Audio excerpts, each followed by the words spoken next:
pleasant good morning, ladies and gentlemen. Today is the first day of February 2022. Today is the birthday of Dennis Emmanuel Brown. Now, as you know, Dennis Emmanuel Brown died all the way in 1999, but he would have been 65 years old today. We're going to look at two things. First, we're going to look at a video that Roland Burrell, reggae singer, paid his respect by going to the grave of Dennis Emmanuel Brown. And also, we're going to read an article that Michael Barnett, co-conceptualizer of the Inseparable Dennis Brown and Friends concert series, he described Dennis Brown as one of the greatest human beings God placed on planet Earth. Let's go watch the video and then let's dig deeper into what Michael Barnett had to say about Dennis Emmanuel Brown.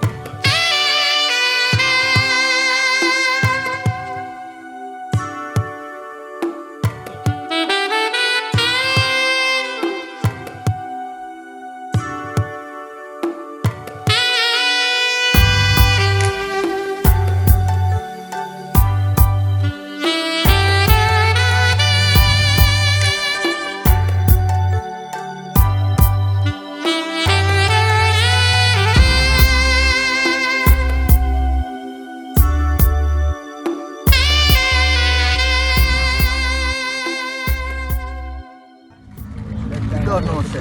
This is my drinking from years and years. Whole for years. Yeah. I'm the same way, man. I always come check it out. Yeah. You understand? So, bless. Rest in peace. I'm here to take up the work and carry on the work, okay? Right, Mr. Brown. Yeah, man. Bless. He's your friend. Good friend. Yeah, man. Good. Okay? See?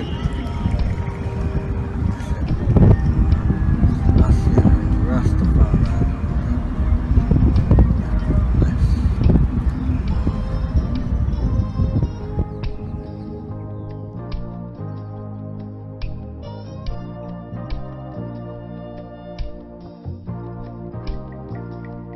Impresario Michael Barnett, co-conceptualizer of the Inseparable Dennis Brown and Friends concert series, has fond memories of its headliner, whom he described as one of the greatest human beings God placed on planet Earth. He was a boy wonder who later became the crown prince of reggae. He always had a special place in the hearts of people who he came across and who were touched by his song. He was charismatic and could diffuse any heated situation with his infectious smiles, Barnett told the Jamaica Observer. Today, Brown, whose recordings career started in 1968, would have celebrated his 65th birthday. He died in July of 1999. Barnett remembered the discussion that led to the successful shows which took its name from the singer's 1987 album. That show was discussed with him 10 years before.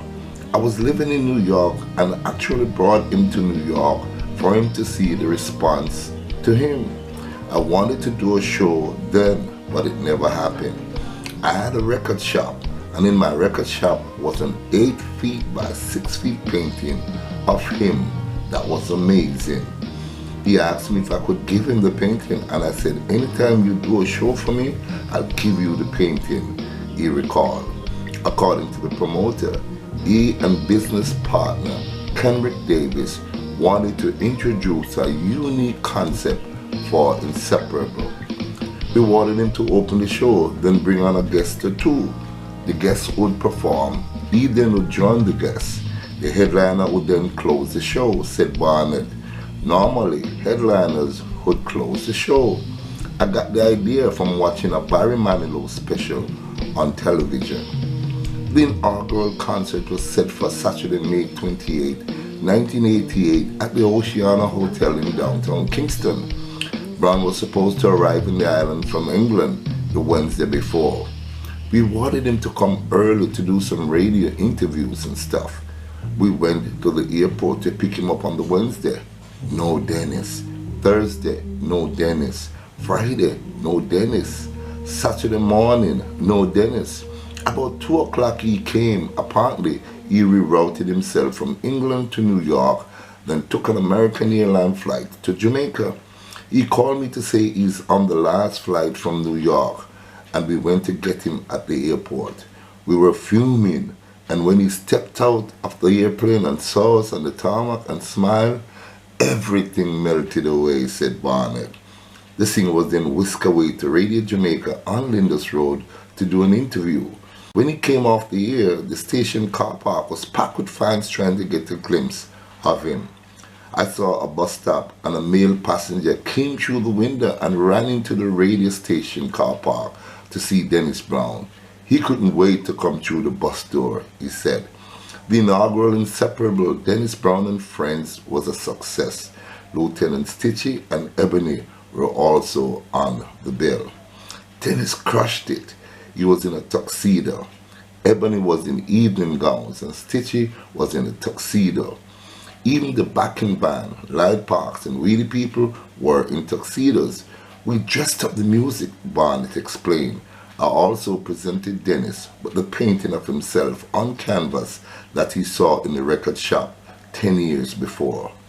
12 Inseparable concerts were held in the next 4 years. The last took place in Mandeville on January 30, 1992. Barnett last saw Dennis Brown 6 months before his death. Cigarette Company of Jamaica hired me to do a show in August 1999 called Bustin' Loose with Busta Rhymes. I wanted Dennis on the show and Beanie Man.